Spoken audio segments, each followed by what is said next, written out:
नमस्कार, मैं doctor Manju Ladla, associate professor SK government girls college Sikar. आज का हमारा टॉपिक है संसद की शक्तियां, अर्थात संसद क्या कार्य करती है। संसद के ऊपर ये अपनी श्रृंखला चल रही है, वीडियो श्रृंखला, और उसमें अपन संसद के विभिन्न एस्पेक्ट पर चर्चा कर रहे हैं। और आज हम लेंगे संसद की शक्तियां या कार्य, अर्थात संसद क्या कार्य करती है। संसद के जो कार्य हैं उनको मैंने 7 पार्ट में डिवाइड किया है। ये केवल अध्ययन की सुविधा के लिए किया हुआ है, 7 पार्ट में बांटा हुआ है। तो देखिए, पहला कार्य है विधायी कार्य या विधि निर्माण संबंधी कार्य। संसद का मेन काम होता है, तो पहला टॉपिक है विधायी कार्य। दूसरा कार्य में अपन लेंगे कार्यपालिका संबंधी शक्तियां या कार्यकारी शक्तियां या कार्यकारी कार्य। तीसरा लेंगे अपन वित्तीय कार्य या वित्तीय शक्तियां। चौथा है संवैधानिक शक्तियां या संविधान से संबंधित शक्तियां। पांचवा होगी न्यायिक शक्तियां या न्यायपालिका से संबंधित कार्य। छठवां है निर्वाचन से संबंधित शक्तियां या कार्य। और सातवें में अपन लेंगे अन्य शक्तियां या अदर्स, जो भी काम इस कैटेगरी में नहीं आती है और संसद करती है, उनको डालेंगे अपन अन्य शक्तियों के अंतर्गत। तो देखते हैं अपना टॉपिक। सबसे पहले देखते हैं अपन विधायी शक्तियां या व्यवस्थापिका संबंधी कार्य। संसद का जो मेन कार्य होता है, मुख्य कार्य होता है, वो कानून निर्माण करना ही होता है। संसद किसी भी कानून को, पहले से बने हुए कानून का अंत कर सकती है, उसमें संशोधन कर सकती है और कोई भी नया कानून बना सकती है। और कानून बनाने की जो इसकी शक्ति है वो पूरे भारत के क्षेत्र में लागू होती है, अर्थात इसके द्वारा बनाए गए कानून पूरे देश पर लागू होते हैं। तो देखते हैं संसद कानून निर्माण से संबंधित किस तरह से कार्य करती है। मुख्य रूप से ये 5 कार्य करती है कानून निर्माण के क्षेत्र में। हमारे यहाँ पे कानून बनाने के लिए हमने विषय बांट रखे हैं, सूची बना रखी है। आप सभी को पता होगा, एक होती है संघ सूची, एक होती है राज्य सूची और एक होती है समवर्ती सूची। संघ सूची पर केंद्र सरकार कानून बनाता है, राज्य सूची पर राज्य सरकारें कानून बनाती है और समवर्ती सूची पर दोनों को अधिकार दिया गया है, लेकिन मतभेद की स्थिति में केंद्र का निर्णय मान्य होगा। और एक और प्रकार है अवशिष्ट प्रकार, अर्थात जो किसी भी क्षेत्र में इन तीनों सूचियों में नहीं आते हैं, उनको अपन ने अवशिष्ट में डाला है। तो देखिए, संसद जब कानून बनाती है तो जो संघ सूची है, जिसमें वर्तमान में 99 विषय हैं, उन सब पर केंद्र सरकार द्वारा कानून बनाए जाते हैं, अर्थात संसद द्वारा कानून बनाए जाते हैं। तो संघ सूची के सभी 99 विषयों पर कानून निर्माण का कार्य संसद करती है। इसके अलावा एक अवशिष्ट विषय, जैसे कि मैंने अभी आपको बताया है कि जो राज्य सूची, समवर्ती सूची और संघ सूची में नहीं आते हैं कुछ मुद्दे, वो अवशिष्ट सूची में डाले गए हैं, उन्हें अवशिष्ट विषय कहते हैं। तो उनके ऊपर भी कानून बनाने का अधिकार संसद के पास है। तो संसद संघ सूची और अवशिष्ट विषय पर पूरा कानून निर्माण का कार्य करती है। इसके अलावा दूसरी बात आती है समवर्ती सूची, जैसे जिसके ऊपर केंद्र और राज्य दोनों को ही अधिकार होता है वैसे कानून बनाने का, और ज्यादातर राज्य ही कानून बनाते हैं। लेकिन अगर मतभेद होता है राज्यों के अंतर्गत किसी कानून के बारे में, तो केंद्र सरकार अर्थात संसद उस पर कानून बनाती है। तो समवर्ती सूची में भी कानून बनाने का अधिकार संसद को प्राप्त हो जाता है। अर्थात कब होता है? जब राज्यों के बीच में इस विषय पर कोई मतभेद होता है, तो संसद समवर्ती सूची के विषय पर भी कानून बना सकती है। फिर बात आती है राज्य सूची पे। जैसे राज्य सूची में अभी 61 विषय हमारे यहाँ पे शामिल किए गए हैं। तो सामान्य काल में संसद राज्य सूची के विषयों पर कानून नहीं बनाती है, लेकिन कुछ कंडीशन ऐसी होती हैं, कुछ ऐसी परिस्थितियां आ जाती है जिस पर संसद राज्य सूची के इन 61 विषयों पर भी कानून बना सकती है। जैसे मान लीजिए, वो परिस्थितियां होती हैं जब राज्यसभा संकल्प पारित कर देती है, अर्थात राज्यसभा के पास अनुच्छेद 249 के तहत एक अधिकार होता है राज्यसभा के पास, और राज्यसभा ये संकल्प पारित कर देती है कि राज्य सूची के इस विषय पर संसद के द्वारा कानून बनाया जाना चाहिए। तो संसद फिर उस विषय पर कानून बनाती है। तो राज्यसभा कोई संकल्प पारित कर दे अनुच्छेद 249 के तहत, या देश में राष्ट्रपति शासन, राष्ट्रीय आपातकाल हो, या उस राज्य में राष्ट्रपति शासन हो, या राज्य इस तरह की मांग करे, 2 या 2 से अधिक राज्य मिलकर कि साहब इस विषय पर संसद या केंद्र के द्वारा कानून बनाया जाना जरूरी है, या कोई अन्य अंतर्राष्ट्रीय संधि या समझौता यदि किया हुआ होता है, तो संधि या समझौते से संबंधित अगर कोई कानून, वो विषय राज्य सूची में होता है, तो उसके ऊपर भी वो कानून उस समय बना सकती है। अर्थात राज्य सूची में भी संसद कानून बना सकती है, इन परिस्थितियों में बना सकती है।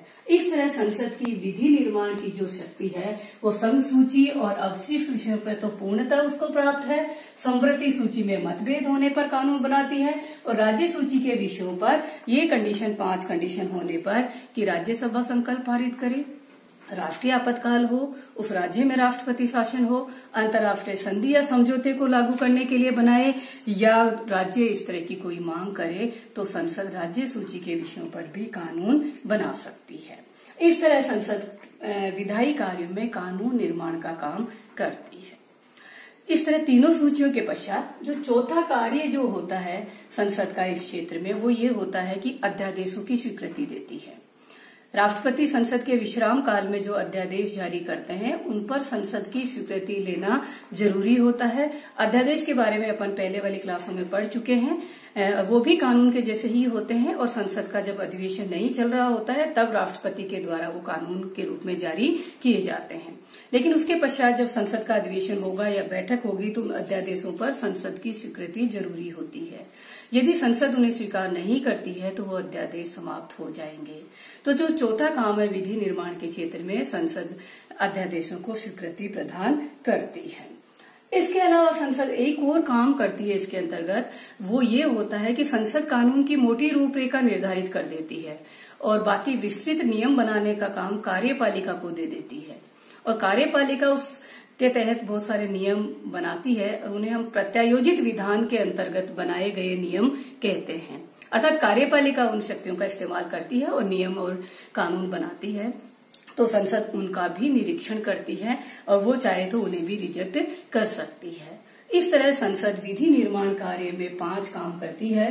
संघ सूची के विषय पर कानून बनाती है, अवशिष्ट विषय के ऊपर कानून बनाती है, समवर्ती सूची पर कानून बना सकती है, राज्य सूची पर कानून बना सकती है और अध्यादेशों को स्वीकृति देती है, और कार्यपालिका द्वारा प्रदत्त विधान के अंतर्गत बनाए गए नियमों की जांच करती है। अब चलते हैं अपन अपने दूसरे टॉपिक पर, जो दूसरी शक्तियों पर, वो होती है कार्यपालिका संबंधी शक्तियां या कार्यकारी शक्तियां या कार्य। कार्यपालिका शक्तियों के अंतर्गत संसद 4 तरह के कार्य करती है। सबसे पहला काम यही होता है कि वो मंत्रिमंडल की रचना करती है, उसका निर्माण करती है। हमने पहले मंत्री परिषद में ये बात देख चुके हैं कि मंत्री संसद में से ही लिए जाते हैं, अर्थात मंत्रिमंडल के सदस्यों को संसद का सदस्य होना जरूरी होता है। बिना संसद सदस्यता ग्रहण किए हुए वो मंत्री नहीं रह सकते हैं, ज्यादा से ज्यादा 6 महीने तक रह सकते हैं। अर्थात प्रधानमंत्री कोई पावर है कि बाहर से ले सकता है मंत्री, लेकिन 6 महीने के अंतर्गत उन्हें संसद की सदस्यता लेनी होती है। तो मंत्री बनने के लिए संसद का सदस्य होना जरूरी है। अतः संसद का पहला जो काम होता है कि अर्थात ये मंत्री परिषद की रचना करती है, निर्माण करती है और मंत्री संसद में से लिए जाते हैं। दूसरा काम वो ये करती है कि मंत्री परिषद पर नियंत्रण भी रखती है। न केवल निर्माण करती है बल्कि वो मंत्री परिषद पे नियंत्रण करती है, और मंत्री परिषद अर्थात सरकार संसद के प्रति उत्तरदायी होती है। तो संसद मंत्रियों को नियंत्रित करने के लिए जो तरीके अपनाती है, प्रश्न पूछ सकती है, पूरक प्रश्न पूछ सकती है, ध्यान आकर्षण प्रस्ताव ला सकती है, निंदा प्रस्ताव ला सकती है, स्थगित प्रस्ताव ला सकती है, कटौती प्रस्ताव ला सकती है, किसी भी विषय पर चर्चा कर सकती है। ये सारे प्रस्ताव अपन पहले देख चुके हैं। तो संसद कार्यपालिका को नियंत्रित करने का कार्य भी करती है। तीसरा काम जो होता है कि संसद विभिन्न समितियों के माध्यम से कार्यपालिका के कार्यों का निरीक्षण कर सकती है।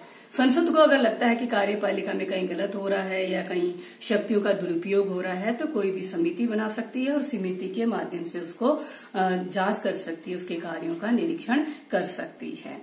और चौथा जो मेन काम होता है कि अगर कार्यपालिका फिर भी सही ढंग से काम नहीं करती है तो कार्यपालिका को अविश्वास प्रस्ताव लगाकर समय से पहले हटा भी सकती है। अर्थात कार्यपालिका तब तक ही रहेगी जब तक कि संसद में उसका बहुमत होता है, संसद में उसका विश्वास होता है। तो संसद कार्यकारी शक्तियों के अंतर्गत या कार्यपालिका शक्तियों के अंतर्गत 4 काम करती है।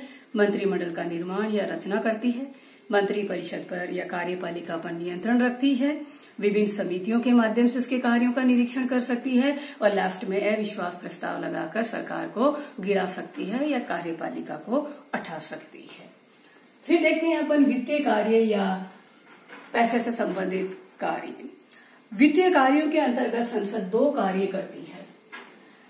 पहला कार्य करती है वो बजट को स्वीकार करती है। देखिए, संसद की स्वीकृति के बिना सरकार या मंत्री परिषद न तो कोई टैक्स लगा सकती है, न ही कोई टैक्स इकट्ठा कर सकती है, न ही कोई खर्च कर सकती है। तो इसके लिए प्रतिवर्ष जो हमारी सरकार है वो बजट संसद के समक्ष रखती है और संसद उस बजट को स्वीकार करती है। तो कार्यपालिका या सरकार द्वारा किए जाने वाले व्यय, उसकी इनकम, सबका जो लेखा जोखा होता है बजट के अंतर्गत, वो संसद के द्वारा ही पारित किया जाता है। बिना संसद की स्वीकृति के ये संभव नहीं होता सरकार के लिए कार्य करना या खर्च करना। तो बजट को स्वीकार करती है। और दूसरा जो काम करती है वो विभिन्न समितियों के माध्यम से सरकार के कार्यों की जांच करती है। संसद ने अपनी समितियां बना रखी है वित्तीय जांच के लिए, जैसे फॉर एग्जाम्पल लोक लेखा समिति होती है, प्राक्कलन समिति होती है, सार्वजनिक उपक्रमों की समिति होती है। ये जो समितियां होती है वो कार्यपालिका के वित्तीय कार्यों की जांच करती है। अगर कोई दुरुपयोग पाया जाता है, कोई गलत खर्च किया जाता है, तो वो उस मामले को सरकार के समक्ष लाती है, संसद के समक्ष लाती है, रिपोर्ट देती है और संसद उस पर चर्चा करती है और सरकार का ध्यान उसमें आकर्षित करती है। तो बजट वित्तीय कार्यों में संसद दोनों कार्य करती है, बजट को स्वीकार करती है और विभिन्न समितियों के माध्यम से सरकार के वित्तीय कार्यों की जांच करती है। फिर आती है संवैधानिक शक्तियां, अर्थात संविधान से संबंधित शक्ति। संविधान से संबंधित शक्तियों को अगर अपन देखते हैं, अर्थात संविधान में संशोधन करने का मुख्य कार्य संसद के द्वारा किया जाता है। हमारे संविधान में संशोधन करने के 3 तरीके होते हैं। कुछ पार्ट ऐसे होते हैं जिनमें संसद साधारण बहुमत से संशोधन कर सकती है। कुछ भाग संविधान का ऐसा होता है जिनमें विशेष बहुमत से संशोधन करती है अर्थात, और तीसरा होता है जिसमें विशेष बहुमत के साथ आधे राज्यों के विधानमंडल की स्वीकृति लेनी होती है। अर्थात संविधान में संशोधन करने का कार्य 3 तरह से करती है, 3 बहुमत से करती है। कुछ भाग को साधारण बहुमत से संशोधित करती है, कुछ को विशेष से करती है और कुछ में वो राज्य विधानमंडलों के साथ मिलकर करती है। संसद का विशेष बहुमत प्लस आधे से ज्यादा राज्य विधानमंडलों का अगर बहुमत मिल जाएगा तो संसद उसमें संशोधन कर सकती है। तो संविधान में संशोधन करने का कार्य करती है और तीनों तरीकों में संसद का अहम रोल होता है, तीनों में वो शामिल होती है, तीनों तरीकों में वो इन्वॉल्व होती है। मैं यहाँ आपको एक बात और बताऊं, सबसे बड़ी बात कि संविधान में संशोधन करने की जो शक्ति होती है उसके अंतर्गत संविधान संशोधन प्रक्रिया को शुरू करने का कार्य संसद पर ही निर्भर करता है। अर्थात वो ही उसको प्रारंभ करेगी, राज्यों को इसके बारे में कोई शक्ति नहीं दी गई है। राज्य विधानमंडल को केवल एक ही शक्ति दी गई है इस संबंध में, और वो शक्ति ये होती है कि राज्य विधानमंडल मांग कर सकते हैं सरकार से, केंद्र सरकार से, कि उस राज्य में विधान परिषद का गठन कर दिया जाए या विधान परिषद का अंत कर सकते हैं। तो केवल ये कार्य राज्य विधानमंडलों के द्वारा प्रारंभ किया जाता है और बाद में संसद उसको संशोधन करके उसे स्वीकार अस्वीकार करती है। बाकी कार्य जो है संविधान संशोधन के, वो प्रारंभ करने की कार्य या पहल करने का जो भी कार्य है वो संसद के द्वारा ही किया जाता है। तो संसद ही संविधान में संशोधन करने की प्रक्रिया की शुरुआत करती है और वो ही उसका एंड करती है और इस तरह संविधान में संशोधन करती है। मैं आपको यहाँ एक बात और बताऊं कि संसद जो है संविधान के मूल ढांचे में संशोधन नहीं कर सकती है, इस ढांचे में नहीं करेगी, बाकी संविधान के पूरे पार्ट में वो संशोधन कर सकती है। मूल ढांचे कौन कौन सा होता है इसके ऊपर अपन कभी फिर चर्चा करेंगे, लेकिन इस मूल ढांचे में उसके द्वारा संशोधन नहीं किए जा सकते हैं। फिर चलते हैं न्यायिक शक्तियां या न्यायपालिका से संबंधित कार्य। संसद न्यायपालिका से संबंधित क्या कार्य करती है? संसद न्यायपालिका या न्यायिक शक्तियों में 3 तरह के कार्य करती है। पहला कार्य करती है महाभियोग का, अर्थात जिसमें महाभियोग में 2 पर्टिकुलर अभियोग ऐसे हैं जो संसद स्वयं ही करती है, एक राष्ट्रपति के विरुद्ध और एक उपराष्ट्रपति के विरुद्ध। राष्ट्रपति के विरुद्ध अगर महाभियोग लगाया जाना है या उपराष्ट्रपति के विरुद्ध महाभियोग लगाया जाना है, दोनों कार्य संसद के दोनों सदन मिलकर ही करते हैं। एक सदन महाभियोग लगाता है और दूसरा सदन उसको जांच करके पारित करता है, और अगर वो पारित हो जाता है तो उन्हें अपने पद से राष्ट्रपति या उपराष्ट्रपति को अपना पद छोड़ना पड़ता है। तो न्यायिक शक्तियों में पहला कार्य करती है महाभियोग लगाती है राष्ट्रपति और उपराष्ट्रपति के विरुद्ध।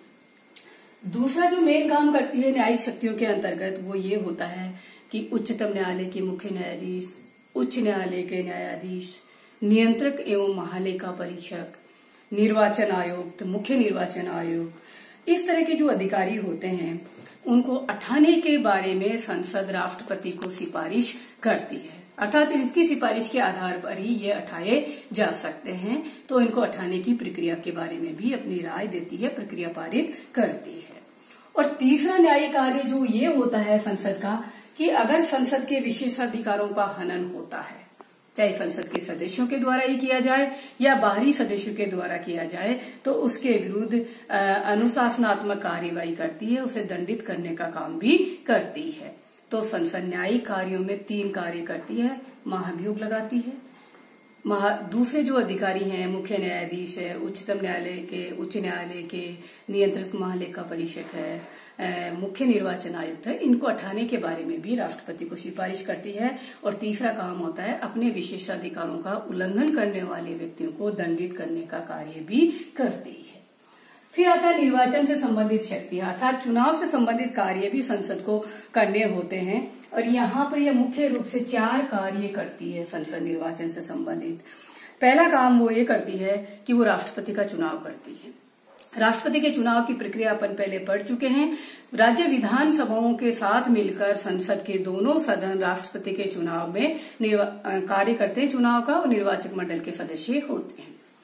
दूसरा जो मेन काम करती है, उपराष्ट्रपति का चुनाव करती है। अर्थात उपराष्ट्रपति के चुनाव में संसद के दोनों सदन ही भाग लेते हैं और दोनों सदन मिलकर उपराष्ट्रपति का चुनाव भी करते हैं। तीसरा जो चुनाव होता है, कार्य करती है, लोकसभा अपना अध्यक्ष और उपाध्यक्ष चुनती है और राज्यसभा अपना उपसभापति का चुनाव करती है। इसके अलावा जो चौथा कार्य होता है वो ये होता है कि संसद के पास ये पावर होती है कि वो राष्ट्रपति, उपराष्ट्रपति, संसद के दोनों सदन और राज्य विधानसभाओं के चुनाव से संबंधित कोई भी कानून बना सकती है, कोई भी नियम बना सकती है। और संसद ने इसी के तहत लोक प्रतिनिधित्व अधिनियम, राष्ट्रपति उपराष्ट्रपति के चुनाव से संबंधित अधिनियम बनाए हैं और इसके माध्यम से वो कानून का कार्य भी करती है, निर्वाचन से संबंधित नियम बनाने का कार्य करती है। अर्थात निर्वाचन की शक्तियों में राष्ट्रपति को चुनती है, उपराष्ट्रपति को चुनती है, लोकसभा अध्यक्ष उपाध्यक्ष का चुनाव होता है और राज्यसभा में उपसभापति का चुनाव किया जाता है और इनसे संबंधित चुनावों के बारे में कोई भी नियम कानून बना सकती है। इसके पश्चात आती है अन्य शक्तियां। अन्य शक्तियों में जैसे फॉर एग्जाम्पल पहला अपन ले सकते हैं कि संसद विचार विमर्श करने वाली सर्वोच्च संस्था होती है। कोई भी राष्ट्रीय अंतर्राष्ट्रीय विषय पर यह विचार कर सकती है। जनता के कोई भी महत्वपूर्ण मुद्दा होगा या सार्वजनिक महत्व का होगा, उस पर संसद कभी भी चर्चा कर सकती है और चर्चा करने की मांग करती है और सरकार का ध्यान इस तरह की समस्याओं पर आकर्षित भी करती है। तो विचार विमर्श करने का कार्य करती है और सरकार द्वारा किसी समस्या का समाधान कराने का प्रयास करती है। इसी तरह जो आपातकाल होते हैं, तीनों तरह के, राष्ट्रीय आपातकाल, राष्ट्रपति शासन और वित्तीय आपातकाल, उसको ये स्वीकृति देती है। उसकी स्वीकृति के बिना आपातकाल नहीं बढ़ाए जा सकते हैं। इसी तरह राज्य विधान मंडल अगर मांग करते हैं तो विधान परिषद की स्थापना करती है राज्यों में और उसका अगर पहले से चली आ रही है तो अंत भी कर सकती है, तो ये कार्य भी करती है। इसी तरह संसद किसी राज्य के क्षेत्र, नाम और सीमा में परिवर्तन कर सकती है। इसी के साथ जैसे एक कार्य और करती है कि जो न्यायपालिका होती है, उच्च न्यायालय या उच्चतम न्यायालय, उसका कार्य क्षेत्र निर्धारित करती है। 2 या 2 से अधिक राज्यों के लिए एक ही न्यायालय की स्थापना कर सकती है और न्यायपालिका को नियंत्रित करने का कार्य, उसका कार्य क्षेत्र को नियंत्रित करने का कार्य भी करती है। इस तरह संसद कुछ अतिरिक्त कार्य भी करती है। इसमें अपन और भी जोड़ सकते हैं, अगर और भी कोई कार्य अपने नजर में आता है तो अन्य कार्यों में अपन इसको डाल सकते हैं। इस तरह हम देखते हैं कि संसद की शक्तियां विस्तृत है और संसद विधि निर्माण के क्षेत्र में सर्वोच्च होती है। धन्यवाद।